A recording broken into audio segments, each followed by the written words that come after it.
Salut à toutes et à tous. Dans cette vidéo, je vais vous montrer comment résoudre un système d'équations dans l'ensemble des nombres complexes. Les classes bien sûr concernées par cette vidéo sont les classes de terminale, série C, D et puis TI. Alors, comment résoudre un système d'équations dans l'ensemble des nombres complexes? Nous allons essayer de comprendre cela en partant d'un exemple. L'exemple dont est celui-ci où nous avons un système S que nous voulons résoudre dans l'ensemble grand C. Alors, je tiens à rappeler que pour résoudre de tels systèmes, il existe, n'est-ce pas, plusieurs méthodes. Et donc, quelques-unes d'entre elles sont la méthode par substitution, la méthode par combinaison, la méthode par déterminant ainsi que la méthode graphique. Dans le cas de cette présentation, je vais utiliser, n'est-ce pas, la méthode par déterminant. Et en plus de connaître les types de méthodes de résolution, il est aussi important de savoir comment manipuler les nombres complexes. Et donc, deux opérations qui vont nous aider ici pour résoudre ce système. Il y a d'abord le produit de deux nombres complexes ainsi que le quotient de deux nombres complexes. Donc, c'est très important de connaître ces deux formules pour résoudre nos systèmes d'équations. Alors, partant de ce système, nous allons commencer d'abord par chercher à savoir quel est le déterminant de ce système. Et donc, le déterminant de ce système s'obtient simplement en prenant les coefficients de Z et Z' dans les deux équations et en formant, n'est-ce pas, cette matrice. Et lorsqu'on applique la formule, on trouve que ce déterminant n'est rien d'autre que 2 plus 3 fois I.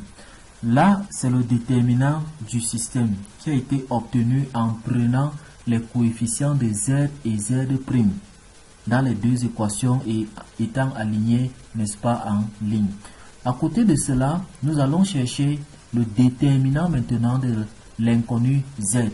Alors, pour obtenir le déterminant de l'inconnu Z, on viendra dans le déterminant du système et puis on va remplacer la colonne des Z par la colonne des termes constants. C'est ici la colonne des termes constants. Voilà la colonne des Z et voilà la colonne des Z'. Vous voyez donc que la première colonne de mon déterminant de Z, elle est formée de termes constants. Et ceci, en calculant, ça nous donne pour résultat 9 plus 7i. On fera la même chose pour calculer le déterminant de Z'. On partira toujours du déterminant du système dans lequel on va remplacer la colonne des Z' maintenant par la colonne des termes constants. Et en calculant, en évaluant, on trouve que le résultat c'est 8 moins I. Voilà donc ainsi calculer les déterminants du système, le déterminant de Z et le déterminant de Z'. Il ne reste plus qu'à calculer les valeurs exactes de Z et de Z'. Ceci dit, Z sera égal au déterminant de Z divisé par le déterminant du système. Et lorsqu'on fait l'application numérique, ça fait 9 plus 7i divisé par 2 plus 3i. Et en simplifiant, le résultat nous donne simplement 3 moins i. De même, le déterminant de Z' est obtenu en faisant la valeur, autant pour moi, de Z' sera obtenue en faisant le déterminant de Z' divisé par le déterminant du système. Et en remplaçant chacun par sa valeur, on trouve que ça fait 1 moins 2i. Ainsi donc, nous avons les valeurs de Z et de Z' et la solution du système, ce sera le couple. Souvenons-nous, c'est un système d'équations. C'est le couple formé par les valeurs 3 moins i et 1 moins 2i.